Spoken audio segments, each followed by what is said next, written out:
Hello, good morning to all. This is B. Ishwaraya, Assistant Professor of Commerce. For the last so many lectures, I have been teaching you financial accounting.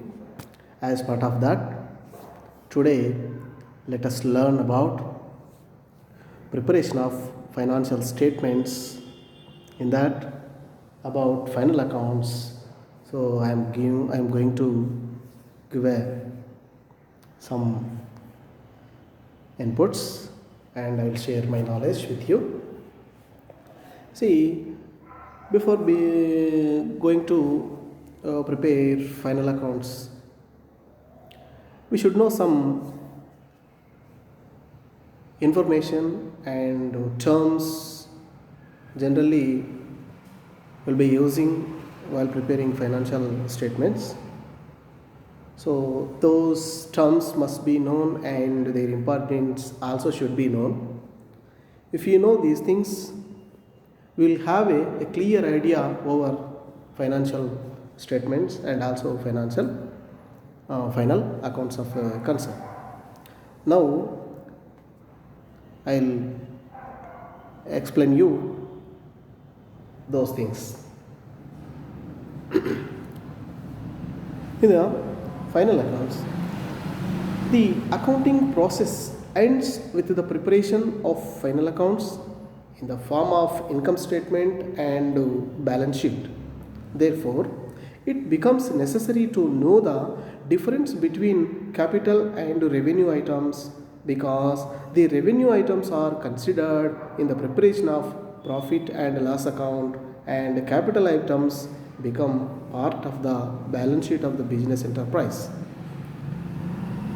As per matching concept, the cost needs to be matched with revenue, irrespective of whether the payment has been made or not, or income has been received or not. So it becomes all the more important to distinguish between capital and revenue items. See, these capital and revenue items can be classified into two types. One is capital income, that means income can be classified into two types: capital income and revenue income. Now let us see about capital income. The term capital income means an income which does not relate to operations of the business. It is synonymous with the term capital profits or capital gain. For example, if a machinery purchased for rupees 2 lakhs is sold for rupees 2 lakhs 50,000, the excess of rupees 50,000 will be termed as capital profit. Similarly, when the securities are issued at premium, the amount of premium is capital profit. It should be noted that only profit realized over and above the cost of fixed asset is taken as a capital profit. Income tax rules provides that the profit realized over and above the book value of the asset till it does not exceed the original cost of the asset is revenue profit, though it is not related to the operations of the business. However, the profit over and above the original cost of the asset is capital profit. It therefore implies the recovery of the excess provision for depreciation made in the earlier years. Capital profit is transferred to the capital reserve and is shown in the balance sheet on the liability side, while revenue profit is credited to the profit and loss account. For example, if a machinery originally purchased for rupees 25,000, standing in the books at rupees 20,000 on account of charging depreciation. He is sold for rupees 30,000. There is a profit of rupees 10,000 on the sale of this machinery. Out of the profit, rupees 5,000 should be taken as capital profit, while the balance of rupees 5,000 shall be taken as revenue profit. Now, let's learn what is revenue income. Revenue income is an income which arises out of and in the course of regular operations of the business concern. For example, sale of goods costing 50,000 rupees, 20,000, 5,000 being the difference between sale price and cost price, constitutes revenue profit. Similarly, rent received, dividend received, interest on investment, etc. are revenue incomes. Revenue profit and revenue income are synonymous terms. So, this is the basic difference between capital revenue, capital income, revenue income and revenue profit. If you know these difference, then only we will be able to prepare final accounts in a accepted manner. In the same manner, in the same way, we have to know the difference of expenditure. Expenditure also classified into two types. One is capital expenditure, another one is revenue expenditure. One more other important expenditure will be deferred revenue expenditure. Capital expenditure, revenue expenditure, and also we will have deferred revenue expenditure. See, let's know about capital expenditure. Capital expenditure means an expenditure which is incurred for the purpose of long-term advantages. It is the money which is spent on the purchase of permanent fixed assets for use in the business and not for immediate resale. It is the money spent on the permanent improvement or addition or substitution or extension of an asset to increase the earning capacity of the business enterprise. There are three types of capital expenditure. One, tangible assets such as plant and machinery, furniture and fixtures, etc. The second one is intangible assets like goodwill, patents, trademarks, copyrights, etc. The third type of assets are expenses, investment in shares and debentures of the other company for a long duration. Expenditure incurred in connection with the purchase, receipt or erection of a fixed asset. For example, the carriage and cartage charges paid to bring the machinery to the factory, repairs to the second-hand machinery purchased, installation charges, etc. are added to the respective cost of the asset. These type of expenditure will not be considered as a revenue expenditure. These are all capital expenditure. Similarly, the cost of financing a fixed asset that is interest paid on loans to purchase a fixed asset, is added to its cost only for the period up to the time the asset is put to use. In short, cost incurred for or associated with assets that benefit several accounting periods is called capital expenditure. Second type of expenditure is revenue expenditure. An expenditure that arises out of and in the course of operations of business enterprise is termed as revenue expenditure. Costs incurred for items which provide economic benefits only during the current accounting period are called revenue expenditure. It may be termed as an expense. The following are the examples of revenue expenditures. One is expenses incurred in normal course of running the business.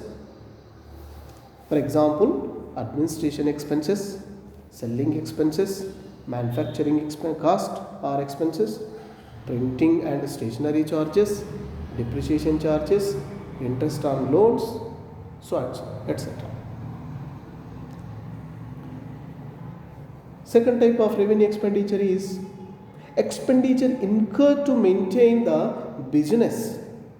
For example, money spent on repairs, cost of stores consumed, etc. These are all recurring expenses. These can be considered as revenue expenditure. And third type of revenue expenditure is cost of goods purchased for sale. These are all comes under revenue expenditure. The third type of expenditure is deferred revenue expenditure. Deferred revenue expenditure is the class of revenue expenditure which is incurred during a particular period but is applicable in whole or in part to future periods. It is that amount of revenue expenditure which is incurred during an accounting period involves large amount and is likely to give benefit for a number of years. The portion which is unexploited is treated as temporary capital expenditure. For example, a business incurring a huge amount of advertisement expenditure and is likely to give benefit over a number of years.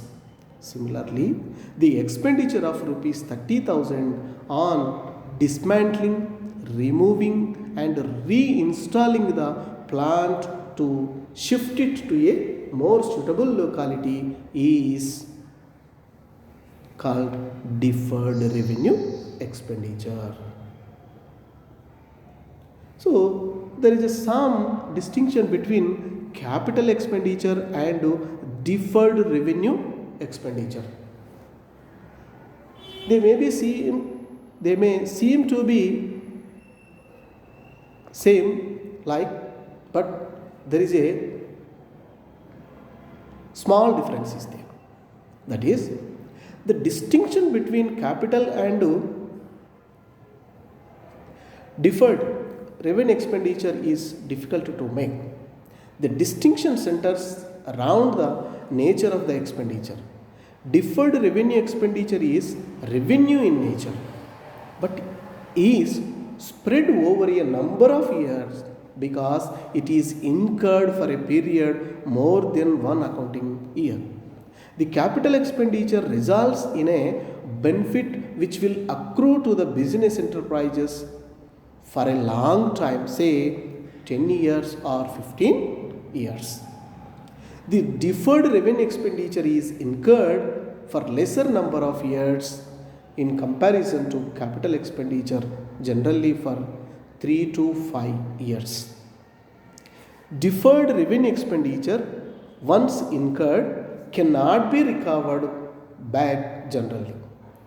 The capital expenditure is capable of being reconverted into cash through at a loss.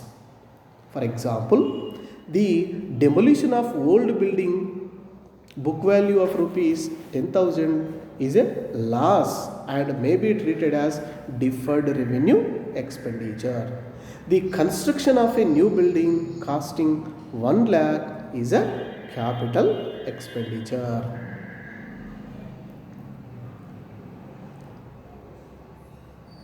Next one is already explained. So, distinction between capital expenditure and revenue expenditure. Capital expenditure is incurred for acquisition of new assets or for improvement of existing ones, while revenue expenditure is incurred for maintaining the efficiency of existing fixed assets or for meeting the routine expenses of the business. The benefits of capital expenditure is enjoyed over a number of accounting years, while the benefits of revenue expenditure is restricted to only one accounting year. Capital expenditure adds to the earning capacity of the business, while revenue expenditure only helps in maintaining the existing earning capacity of business. Capital expenditure increases the value of net asset. Capital expenditure is an item of balance sheet, while revenue expenditure is shown in trading and profit and loss account. See, these are all relating to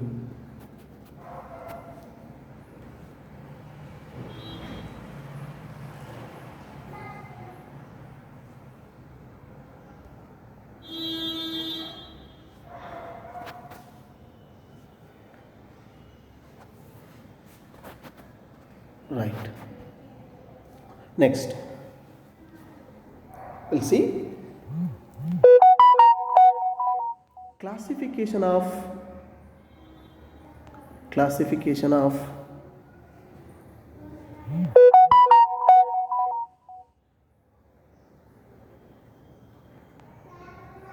losses.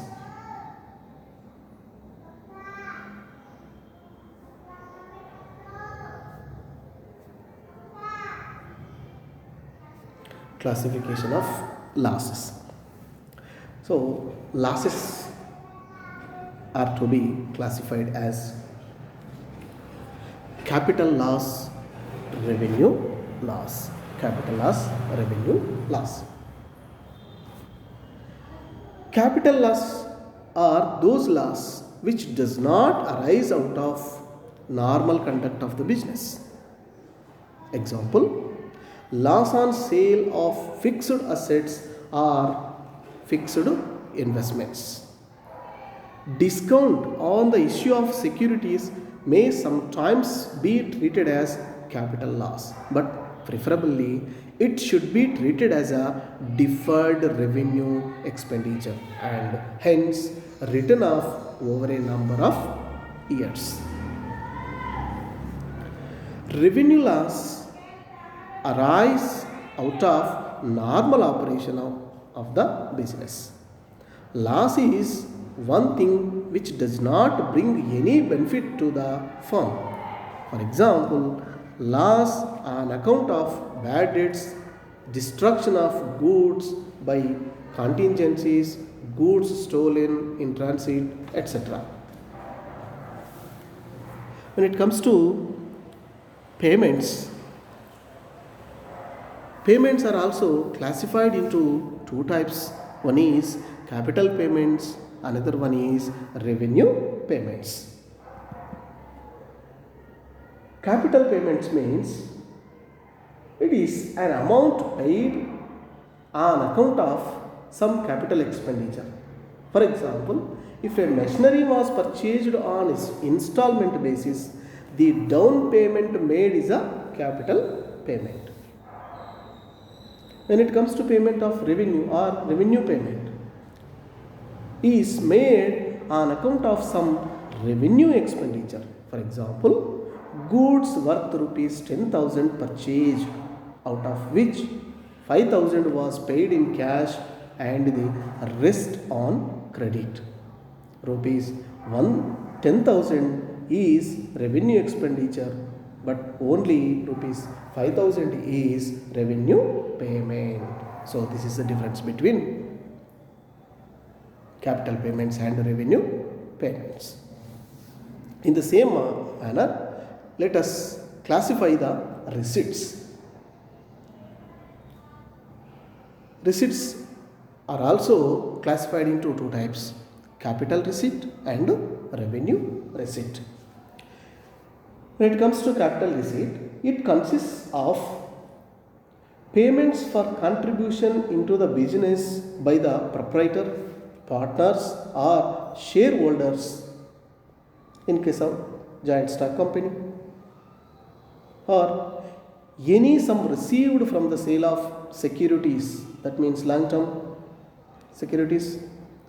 Third one, proceeds from sale of fixed assets.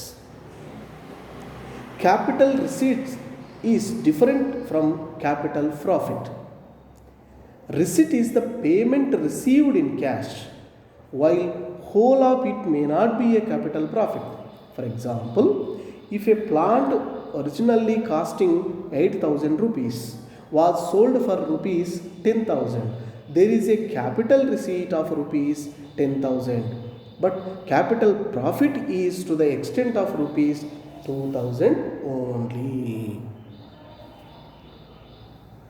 When it comes to revenue receipts arise out of normal operations of a firm activities. For example, sales, commissions and fee received for service rendered, interest on investments, discounts received, etc.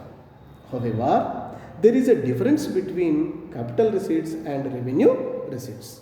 For example, if goods costing rupees 30,000 is sold for rupees 35,000, there is a revenue receipt of rupees 35,000, but revenue profit to the extent of rupees 5,000 only. The distinction between capital and revenue is important. So for this, one is sale of fixed assets is a capital receipt, while sale of goods is a revenue receipt. Second one, the nature of the receipt from the point of view of the person receiving it is important for consideration. A receipt for the surrendering of certain rights in a capital receipt. Similarly, a receipt in exchange of a source of income is a capital receipt. See, these are the things relating to receipts. Now, let us know the meaning of financial statements. Financial statements are the reports of financial information presented in a summarized and organized way to reveal the financial health of an enterprise. Traditionally, the term financial statement includes two basic statements. One is balance sheet, which shows the financial position of an enterprise at a particular point of time, that is date. And the second one is trading and profit and loss account, which is also called income statement, shows the financial performance of an enterprise during a particular period of time. Nowadays, one more financial statement needs to be prepared especially by a limited company, that is namely the cash flow statement. In addition, a number of schedules, annexures, supplementary statements, explanatory notes, footnotes, etc. attached with two basic statements are all part of financial statements. So what is the nature of financial statement? See, financial statements are a combination of facts related to financial health of an organization, an enterprise. The nature of financial statement has been aptly described by the American Institute of Certified Public Accountants (AICPA) as financial statements are prepared for the purpose of presenting a periodical review or report or progress by management and deal with the status of the investment in business and results achieved during the period under review. They reflect a combination of recorded facts, accounting conventions, and personal judgments, and the conventions applied affect them materially. The soundness of the judgments necessarily depends on the competence and integrity of those who make them and on their adherence to generally accepted accounting principles and conventions.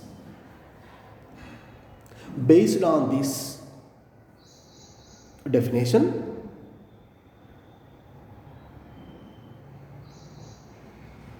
generally three factors may be influenced. Those are, one is recorded facts, another one is gaps, generally accepted accounting principles, and third one is personal judgments. Recorded facts are financial statements are prepared on the basis of recorded facts gathered from accounting records. It is made on the basis of trial balance, which is a summary of balances of various ledger accounts. As it is known, the ledger accounts are prepared by posting journal entries.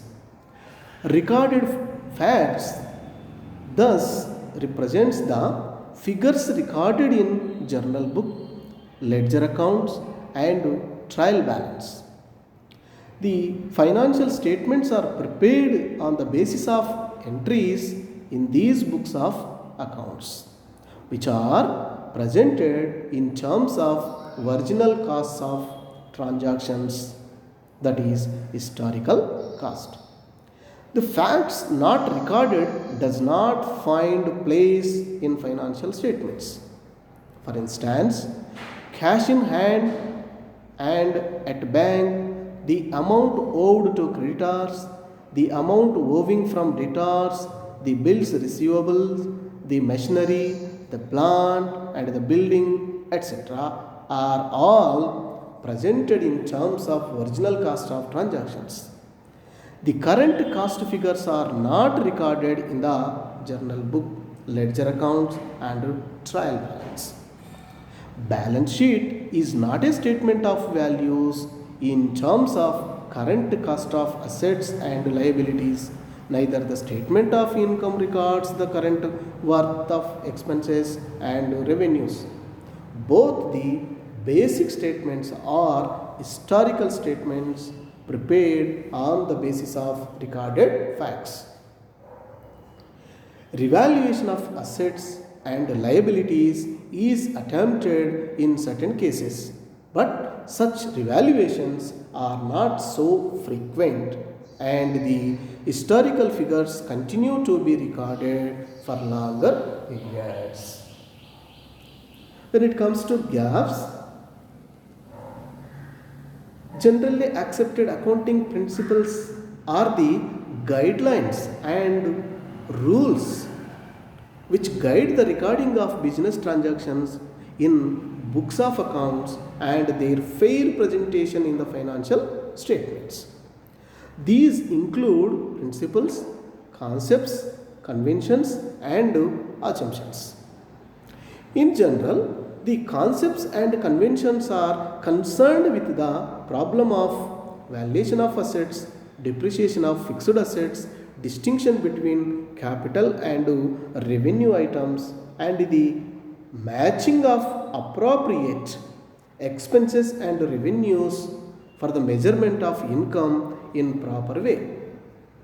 Financial statements lack usefulness and understandability when not prepared in line with the generally accepted accounting principles. For instance, accounting statements are prepared on the basis of business entity concept, which states that business enjoys separate entity distinction from its owners, and that inventory shall be valued at lower of cost or net realizable value is influenced by the principle of conservatism. Thus, gaps influence all items of financial statements in one way or the other. Any deviation from the established concepts and conventions must be clearly stated as a footnote to the financial statements. When it comes to another factor, that is personal judgments. Accounting is not an exact science like a physics and chemistry. It is influenced by the opinion and judgment of an accountant and the management. For a number of accounting problems, accountants find a number of alternative solutions being considered by the competent authorities on the principles of reasoning and judgment. For instance, a number of methods are available for computing the annual depreciation. The amount of depreciation and therefore the cost, profits, written down value of an asset, etc., varies from method to method. Similarly, the method of inventory valuation, the valuation of fixed assets, the method of valuation of intangible assets such as goodwill, patents, trademarks are some of the areas where the accountants and the management have to exercise their personal judgment to make a choice out of a number of alternatives. However, the generally accepted accounting principles act as a guide in making these choices. From the above factors, it is clear that the financial statements reflect a combination of recorded facts and figures. Gaps and personal judgments and these three influence the financial data substantially. Let us know the advantages of financial statements. That means usefulness of the financial statements. The information contained in the financial statements is used by the management, present and potential investors, creditors, employees, government and their agencies to satisfy some of their needs for information. The usefulness of financial statements for different parties has already been discussed in the first lecture. Now, review the importance of usefulness of different financial statements as like this. Usefulness or advantage of balance sheet. Balance sheet shows the financial position of business concern. It shows the adequate information about the financial performance and the assets, liabilities position of an entity. It discloses the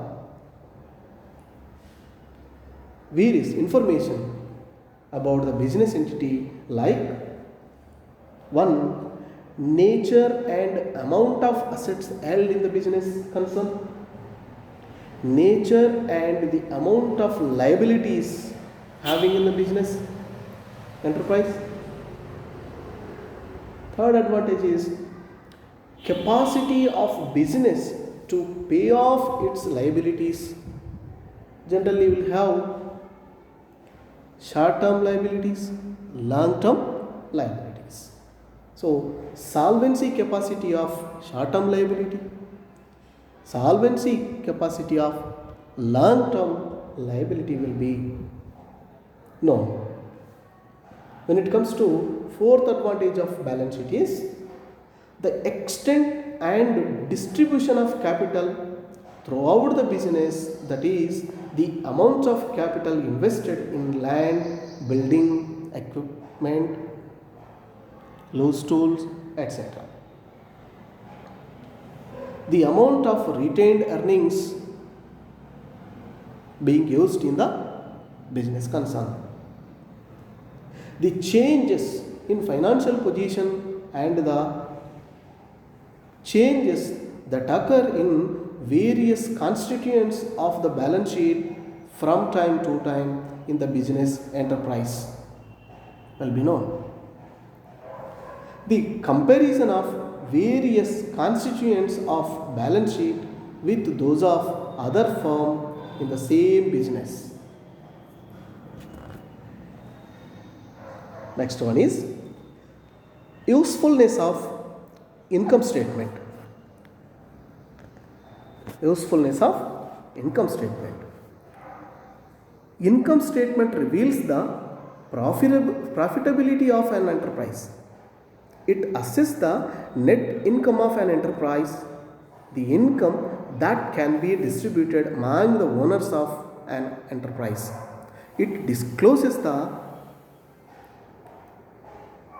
various types of information about the business concern, like the amount spent on different heads of expenses, the income generated from different sources, that is the operating and non-operating sources of income, the amount of earnings that can be distributed as dividend and the amount of retained earnings, the income tax liability of an enterprise, the investment potential of an enterprise, that is an average investor requires data to evaluate the worth of an enterprise,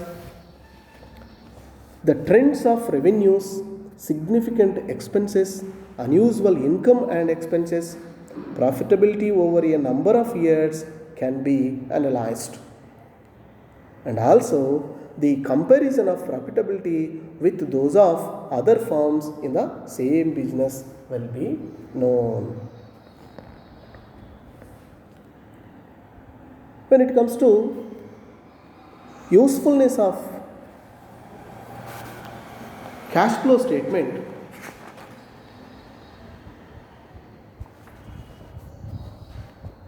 cash flow statement is another important financial statement which is mandatory to be prepared by the joint stock companies. It analyzes the movement of cash, that is the manner in which cash received has been utilized during an accounting period. This is also very important one.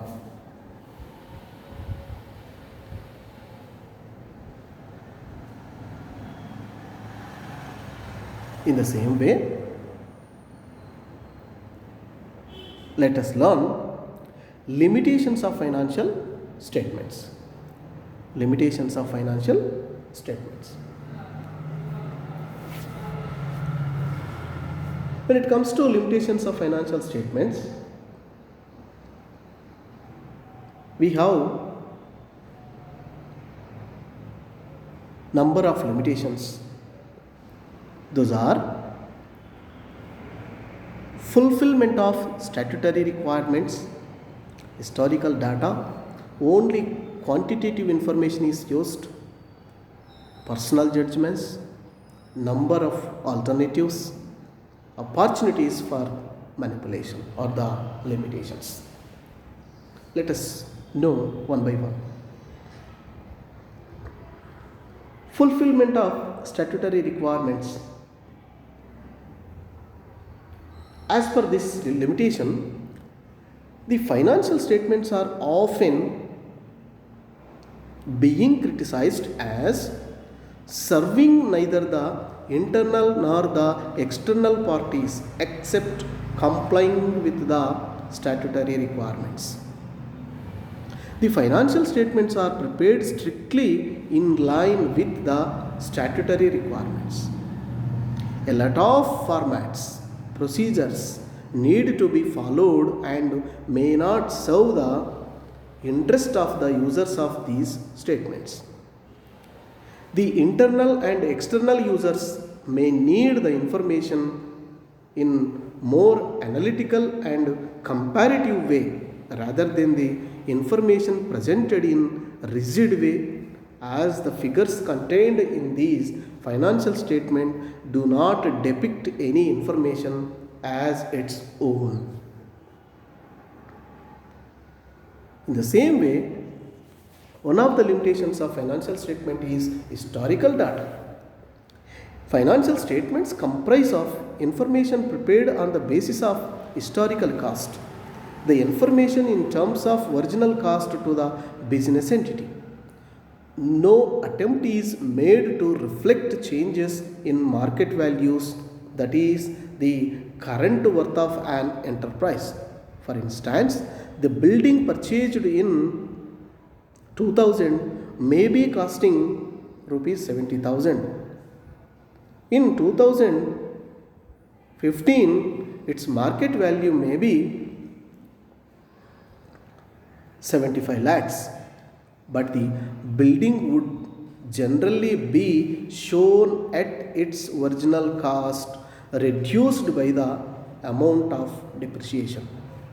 The renovation might have been done, but this renovation cost would also be taken at its historical cost and added to the original cost of the building. That means the financial statements furnish only the historical data, and therefore one can assess the performance and the financial position of the organization in terms of historical cost only. As a result, financial statements hold less relevance for future decisions. Another limitation is only quantitative information. Financial statements records transactions which can be expressed in terms of money. Of course, these monetary statements are supplemented with other information. However, the financial statements exclude the non-monetary facts which cannot precisely be expressed in terms of monetary unit, even if these are very important. Competence of employees, the labor management relations, the efficiency of managerial personnel, the uniqueness of the product, etc., are examples of non-monetary facts which cannot accurately be measured in terms of money. Hence, they are not reported in financial statements.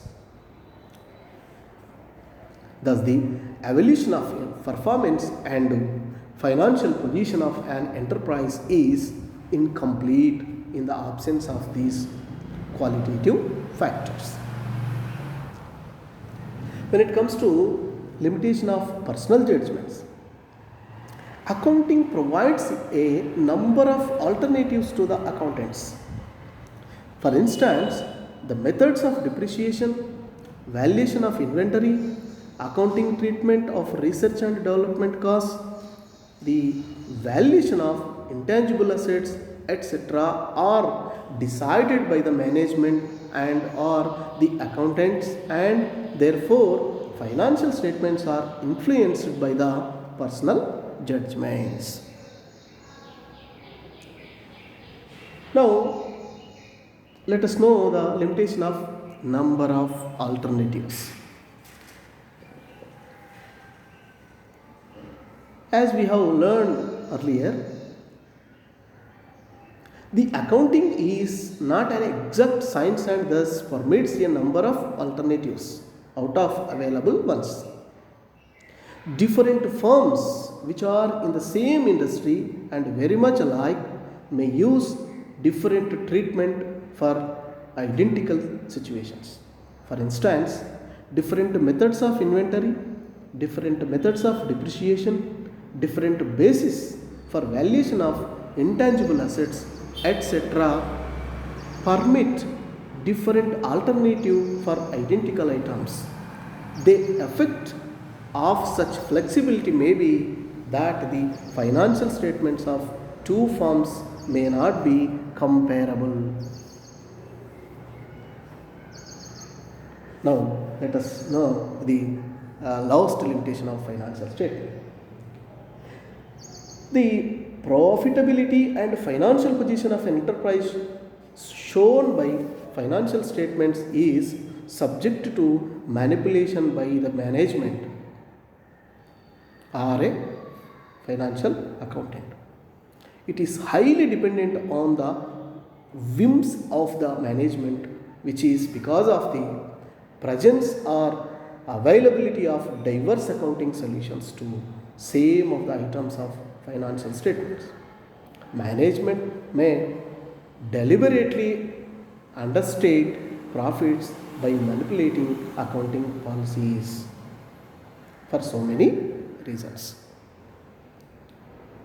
Like the above, financial statements are suffering from a number of limitations, but in spite of all these limitations, financial statements occupy unbeatable importance in the accounting.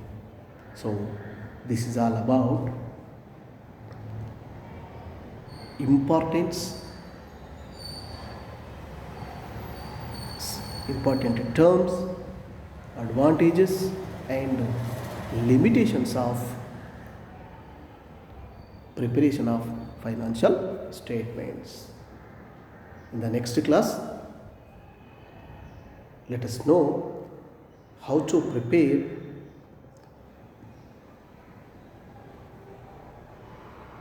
financial statements,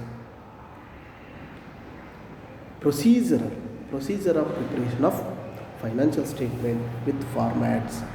We'll learn. Okay, right. Okay, thank you.